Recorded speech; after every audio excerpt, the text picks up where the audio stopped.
বেশ কিছুদিন ধরে সন্দেশখালী নিয়ে যখন একেবারে তোলপাড় রাজ্য, আপনারা জানেন যে আমাদের যিনি রাজ্যপাল তিনি কেরালা থেকে চলে এসে তার সফর কাটছাট করে ফিরে এসে তিনি কিন্তু সন্দেশখালীতে গিয়েছিলেন। আর এবার তিনি রিপোর্ট কার্ড সামনে আনলেন। রাজ্যপালের রিপোর্ট কার্ডে শেখ শাহজাহান, শিবু হাজরা সহ 6 জনের নাম রয়েছে। সন্দেশখালীতে নারী নির্যাতনের অভিযোগ রাজ্যপালের রিপোর্ট কার্ডে রয়েছে। দুষ্কৃতীদের সঙ্গে হাত মিলিয়ে কাজ করেছে পুলিশ। পুলিশ পরিচয়ে অভিযোগকারীদের বাড়িতে গিয়ে আগুন জ্বালিয়েছে দুষ্কৃতীরা, এমন কথাও কিন্তু তিনি বলেছেন।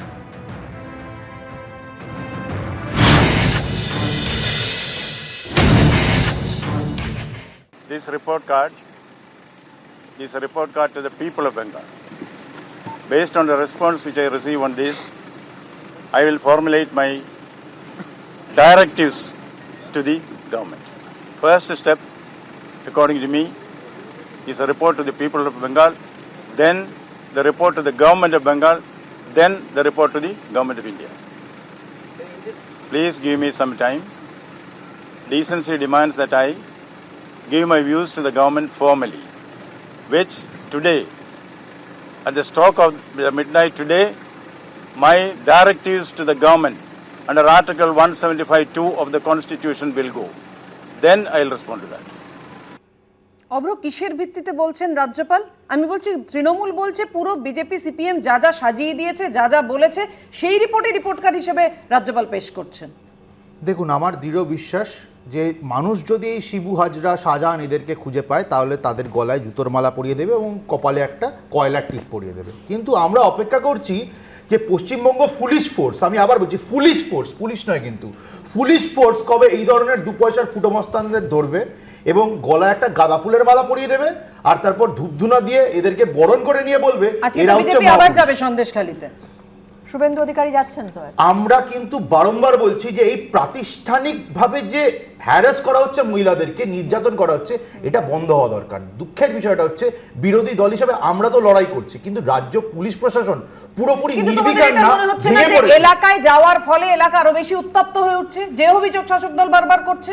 দিদি আমাকে একটা কথা বলুন, কয়েকদিন আগে এত বাহিনী, এত ফোর্স, আবার 144 ধারা জারি আমরা দেখেছি তো, কালকে কত ফোর্স আমরা দেখলাম তো। আমাদের মাননীয় রাজ্য সভাপতিকে নির্যাতন করার সময়, নিগ্রহ করার সময় কত ফোর্স আমরা ভালো করে দেখে নিয়েছি, কিন্তু মহিলাদেরকে রক্ষা করার সময়, তাদের সম্ভ্রম রক্ষা করার সময় একটা পুলিশ বাহিনী দেখা যায়নি। তারা তো প্রথমত সমর্থন করেছে এইসব শিবু হাজরা, শেখ শাহজাহানকে। আর আপনারা খুঁজে পাচ্ছেন শিবু হাজরাকে, পুলিশ কোথায়? পুলিশ খুঁজে পাচ্ছে না, তার মুরগি পাহারা দিচ্ছে। এটা হচ্ছে রাজ্য পুলিশ, পুলিশ ফোর্স। লজ্জাজনক। পুলিশ মন্ত্রী কোথায়? ওনাকে জবাব দিতে হবে। আমি বলি, তোমার মাঝখানে বললি, আমি বলি প্রথম কথা হচ্ছে মহিলা নিয়ে যারা এত কথা বলে, জুতোর মালা পরানো তুমি অবলম্বত ভুলে গেছে। সুকান্ত মজুমদারকে নিজেরাই জুতোর মালা পরিয়ে আপনি কি মনে করেন? আমার খালি একটা প্রশ্ন, জুতোর মালা নিয়ে যখন আপনি শুরু করলেন, মাঝখানে বলে শিষ্টাচার না, আমি একটা তো মাঝখানে কথা মনে করেন, আপনি কি মনে করেন যারা নারী নির্যাতন, তোমার মাঝখানে দাঁড়ালে আমি একটা কথা বলতে পারি, তোমার মাঝখানে এবার আমি বলি, তারপরে বলো, তার মানে গাদা ফাড়া মারা বলো, আমি ঠিক বললাম, তারপরে তৃণমূলের কথা একটাও ঠিক না। কারণ কি, দিলীপ ঘোষ যে নিদান দিয়েছিল মমতা বন্দ্যোপাধ্যায়কে, মাননীয় মুখ্যমন্ত্রীকে বারমুডা পড়তে, শুভেন্দু অধিকারীর বীরবাহ হাসদানি, আমি জানি না সুব্রতরা কি বলবে, সমর্থন করবে কিনা, উক্তি কিন্তু বাংলার মানুষ ভুলে যায়নি। সুতরাং দয়া করে যাদের দলে প্রাক্তন রাজ্য সভাপতি কামানী কাঞ্চনের দল বলে, তাদের মুখে বড় বড় কথা মানায় না। দ্বিতীয়ত আজকে দাঁড়িয়ে আমি মাঝখানে বলে নিই, তাহলে বলি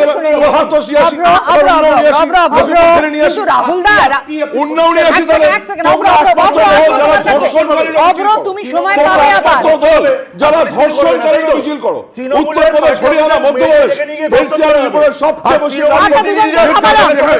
বিজেপি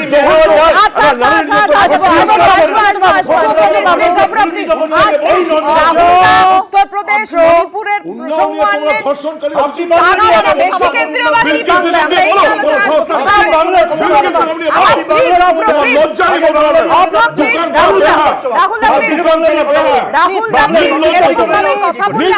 আপনাদের বার্তা পৌঁছতে চাইছেন মানুষের কাছে, পৌঁছবে কি করে আপনারা নিজেদের মধ্যে? অনেক কথা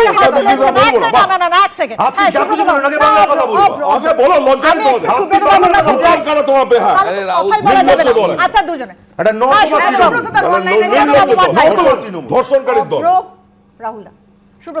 আমার প্রথম কথা হচ্ছে, এখানে যা দেখানো হলো বিধায়ক নারায়ণ গোস্বামীর বক্তব্য, তাতে এইটা এস্টাবলিশ হচ্ছে তৃণমূল এতদিন চোরেদের দল ছিল, এখন ধর্ষণকারীদের দল।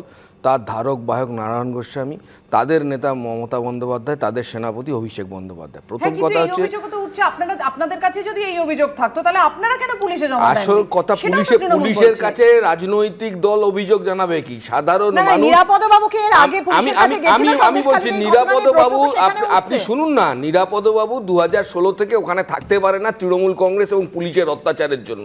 উনি থাকেন টালিগঞ্জে এখন ভাড়া নিয়ে। দ্বিতীয় কথা হচ্ছে যে ওইখানে নিরাপদ বাবুর সম্পর্কে যে অভিযোগ করা হয়েছে 7, 8, 9, নিরাপদ বাবু ওর ধারে কাছে ছিলেন না, পার্টির রাজ্য কমিটি মিটিংয়ে বীরভূমের প্রোগ্রামে ছিলেন, তারপরেতে সেইটা প্রকাশ্যে আসবে বিচারে। একদম সুব্রত বাবু, কিন্তু এই সন্দেশখালীর পাল্টা তৃণমূল তো হাতিয়ার করছে চোপড়ায় শিশু মৃত্যু। শুনুন, সন্দেশখালী কাণ্ডে পথে বিজেপি, পাল্টা চোপড়া নিয়ে না, ধর্নায় না, তৃণমূল। সন্দেশখালী সন্দেশ আপনি আসবো যেটা আসবো শুরু আসবো, করেছেন। একটু দেখাবো, একটু দর্শকদের সামনে রাখবো। চোপড়ায় বর্ডার আউটপোস্টের কাছে ধর্ণা অবস্থানে তৃণমূল কংগ্রেস। 4 মৃত শিশুর বাড়িতে গেছে রাজ্য শিশু অধিকার সুরক্ষা কমিশন। বিএসএফ উপযুক্ত ব্যবস্থা নিলে এই দুর্ভাগ্যজনক পরিণতি হতোই না, এড়ানো সম্ভব হতো, এমনটাই মত রাজ্য কমিশনের। সন্দেশখালীর পাল্টা চোপড়া নিয়ে কেন্দ্রীয় স্বরাষ্ট্রমন্ত্রীর ইস্তফা দাবি করেছে তৃণমূল, এবং চোপড়া ইস্যুতে আজ রাজভবনে যাচ্ছে তৃণমূলের প্রতিনিধি দল। Why is BJP silent on Chopra Uttar Dinajpur? Because they are uneasy about it.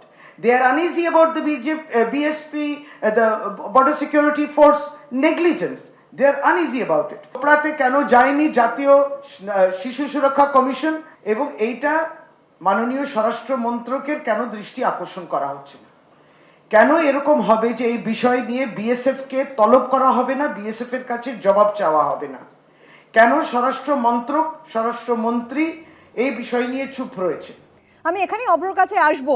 প্রথমত আমি রিয়াকশন জানতে চাইবো তোমার, যেরকম নারী ও শিশু কল্যাণ মন্ত্রী যে অভিযোগ করলেন যে বিজেপি কি বলবে, বিজেপি এখনো পর্যন্ত কেন চুপ, কেন বিএসএফ এর বিরুদ্ধে বিজেপির গলায় একটা কথাও শোনা যাচ্ছে না। একদিকে যেমন এটা, আবার অন্যদিকে এটাও ঠিক যে সন্দেশখালী বনাম চোপড়া হয়ে যাচ্ছে। সেই নিয়ে আমি রাহুল বাবুর কাছেও আসবো, যে যেভাবে আমরা দেখছি যে চোপড়া নিয়ে এই শাসক দল তারা কিন্তু একেবারে রাজ্যপালের কাছে ছুটে যাচ্ছেন, কিন্তু সন্দেশখালীর ক্ষেত্রে তারা সমানেই বলছেন যে পুরোটাই ষড়যন্ত্র। কিন্তু প্রথমেই বিএসএফ এর ব্যাপারে দেখুন, যে ঘটনা ঘটেছে অত্যন্ত দুঃখজনক। যে বা যারা এটার সঙ্গে জড়িত বা যারা দোষী সাব্যস্ত হবে তাদের বিরুদ্ধে একদম ব্যবস্থা নেওয়া হবে। বিজেপি বা কেন্দ্রীয় সরকারের কোনো দায় নেই এদেরকে বাঁচানোর, পরিষ্কার কথা, কোনো প্রয়োজনও নেই।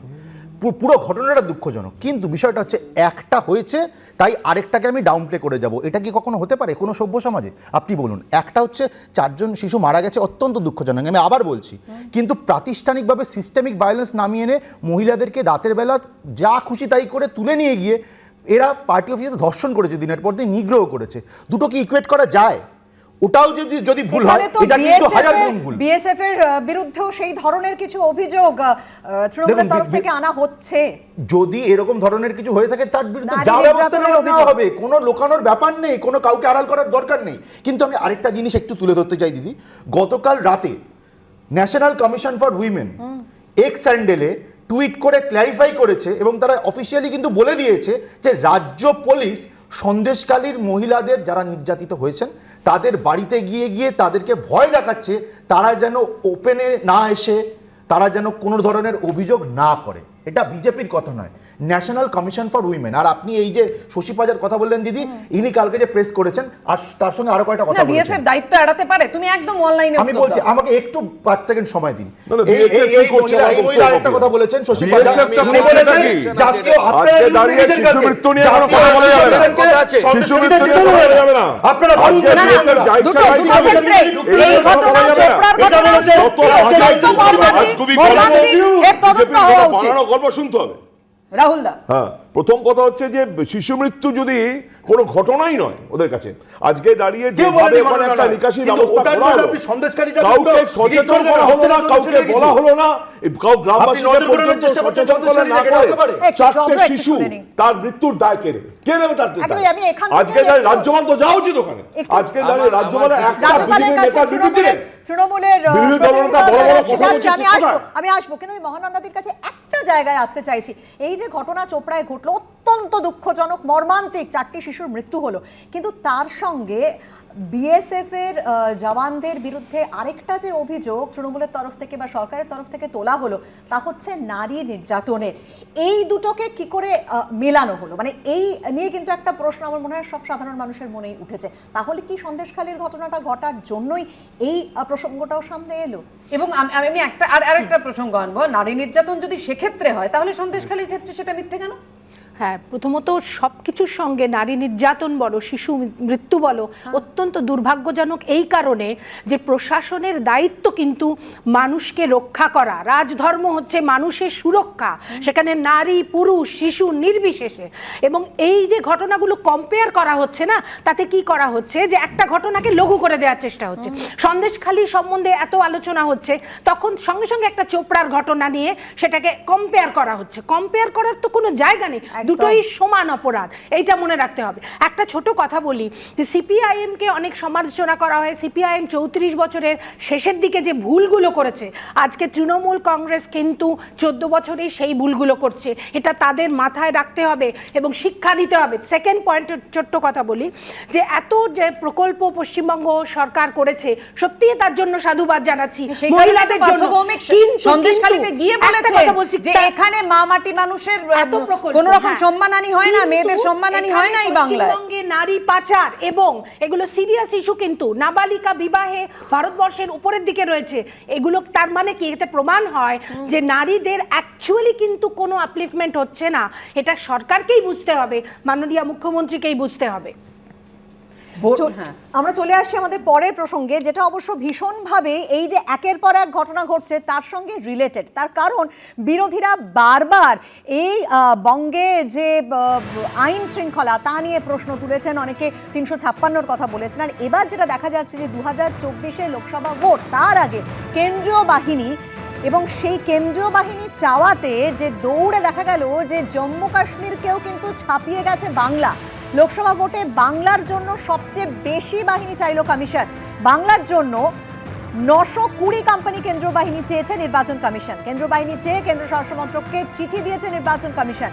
বাংলায় ভোট সন্ত্রাস সবচেয়ে বেশি, কেন্দ্রীয় বাহিনী সেই কারণেই এই এত সংখ্যায় কেন্দ্রীয় বাহিনী চেয়েছে। আর একটু জানিয়ে রাখি যে জম্মু কাশ্মীরের জন্য যে কেন্দ্রীয় বাহিনী চাওয়া হয়েছে তার সংখ্যা কিন্তু 635, অর্থাৎ প্রায় 300 কোম্পানি কম বাহিনী জম্মু কাশ্মীরের জন্য।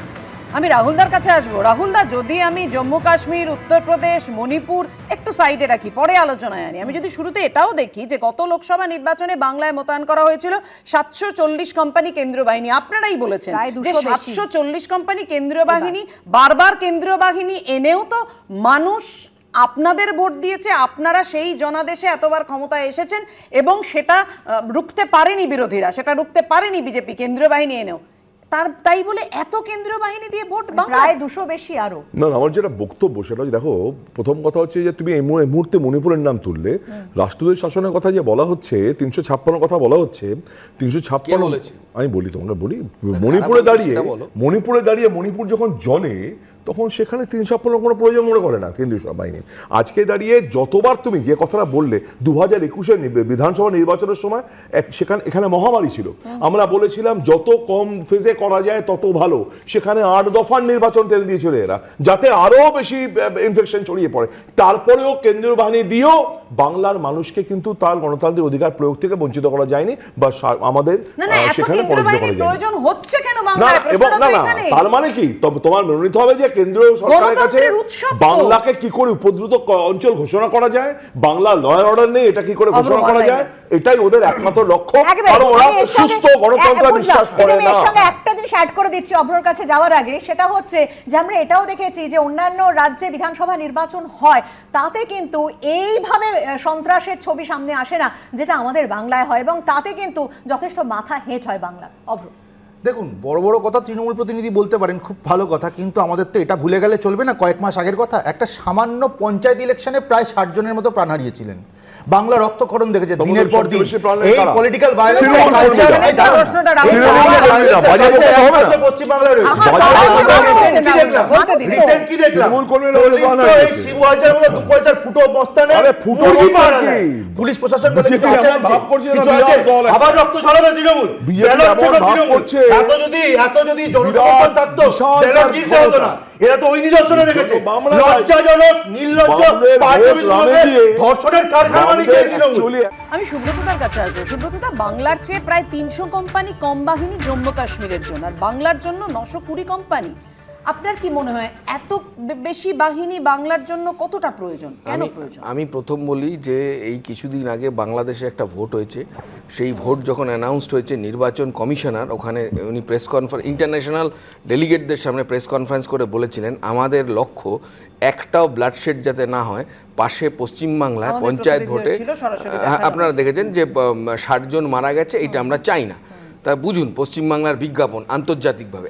2 নম্বর, 9000 কোম্পানি যদি আধা সেনা আসে সেটাও গুরুত্বপূর্ণ না এই জন্য যে মাথায় যদি পুলিশের রাজীব কুমার থাকে আর এসপিগুলো তৃণমূলের জেলা সভাপতি আর সিপি কলকাতার, তারা চালাবে এদের। ফলে এই সবাইকে বদলে দিয়ে মানুষের মধ্যে স্যানিটাইজ করবার মধ্যে দিয়ে শাহজাহান আর শিবুদের জেলের ভেতরে ভরে ভোট করতে হবে, মানুষকে কনফিডেন্স দিতে হবে, সব মানুষ যাতে মতামত দিতে পারে, সেই রকম পরিবেশ, সেই রকম রাহুল এই প্রসঙ্গে একটা কথা বলবো। নির্বাচন কমিশনকে পরিবেশ তৈরি করতে হবে। মাননীয় বিচারপতি বলেছেন যে অভিযুক্ত পুলিশ কর্মীরাই যারা তদন্ত করছেন, আইন শৃঙ্খলা সামলাচ্ছেন, সুতরাং যদি অন্য পুলিশও আসে তাতে কি আর এমন চেঞ্জ হবে, কি পরিবর্তন হবে? কেন কেন্দ্র বাহিনী তো বারবার বলেছে, জিরো মুভমেন্ট করে দেয় কেন্দ্র বিরোধীরা বাহিনীকে। চিৎকার করেছে কেন্দ্র বাহিনী, আরে SP বারবার গুলো বলেছে zero কেন্দ্র movement বাহিনী করে নিয়ে এসে ভোট করা হোক, তারপরেও দাঁড়িয়ে যারা বারবার হারে, এই confidence যারা পাচ্ছেন তারপর না, যারা কেন্দ্র বাহিনী নিয়ে এসেও বারবার যারা হারে, এখান থেকে আমি মহানন্দাদির কাছে যাব। মহানন্দাদি, মানুষ শেষ কথা বলবে, সেটা একদম সত্যি কথা। এটা গণতন্ত্র এবং এটা মানে ভোট, এবং ভোট মানে মানুষ শেষ কথা বলবে। কিন্তু এই যে 920 কোম্পানি কেন্দ্র বাহিনী আসছে, তাতে কি আপনার মনে হয় যে একটা শান্তিপূর্ণ নির্বাচন আমরা দেখতে মানুষকে পারি? টেরোরাইজ করার জন্য, মানুষকে টেরোরাইজ করতে হবে। এটা শুনে নি অবরোধ। না দেখুন, মানুষ অবশ্যই শেষ কথা বলবে, এবং আমি বলছি মানুষ ডাস্টবিনে ফেলে দেবে এই তৃণমূল কংগ্রেসকে। কারণ এই পশ্চিমবাংলা দেখেছে 2021-এর ইলেকশনের পরে আমাদের দলের 27 দিনের মধ্যে 58 জন কর্মীকে খুন করা হলো, এবং বিগত আমি যেটা আগেরবার বললাম, একটা সামান্য পঞ্চায়েত ইলেকশনে 60 জনের উপর প্রাণ গেল, এটা হতে পারে। অন্যান্য রাজ্যের তুলনায় না, সময় আমরা বলতাম অন্যান্য রাজ্যের তুলনায় পশ্চিমবঙ্গ রাজনৈতিকভাবে সচেতন রাজ্য। সচেতনতা মানে যদি ভায়োলেন্স হয় তাহলে এটা ইমিডিয়েট বন্ধ হওয়া উচিত। এই 21st সেঞ্চুরিতে আর এটা চলতে দেওয়া যায় না। আমাদের পাশের রাজ্যগুলো দেখুন না, উড়িষ্যা বা অন্য রাজ্যের কথা তো আপনারা বলেন, সেখানে কিন্তু এই ভায়োলেন্স হয় না। আমরা অন্য রাজ্যে গিয়ে আমাদের নিজেদের রাজ্য সম্বন্ধে শুনতে বেশ, আমাদের সময় শেষ। আলোচনা না, আপনি এনসিআরবি রিপোর্টের কথা বলছেন তো, গত 2 বছর ধরে কিন্তু এনসিআরবি রিপোর্ট যায়নি, এবং সবথেকে বড় কথা ভোটে প্রতিবার প্রতিটা ভোটে এ বাংলায় কতটা সন্ত্রাস আমাদের সময় একদম এখানে আলোচনা, অন্যান্য খবর রয়েছে। আনন্দ সকাল নিয়ে ফিরে আসছি, সঙ্গে থাকবেন।